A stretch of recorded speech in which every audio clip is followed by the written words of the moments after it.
Verifying your identity on Venmo is essential for ensuring the security of your account.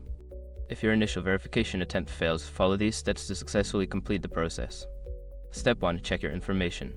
Ensure that the personal information you enter matches exactly with the details on your government-issued ID. This includes your name, address, and date of birth. Step 2. Use a clear photo. When submitting your ID, make sure the photo is clear and well lit.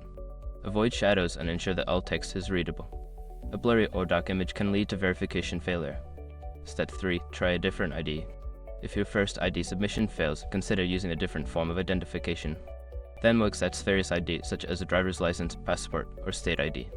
Make sure the alternative ID is valid and not expired. Step 4. Contact Venmo support. If you continue to experience issues, reach out to Venmo's customer support. Provide them with details about your verification attempts and follow the guidance for resolving the issue. Step 5. Wait for a response. After submitting your information or contacting support, be patient.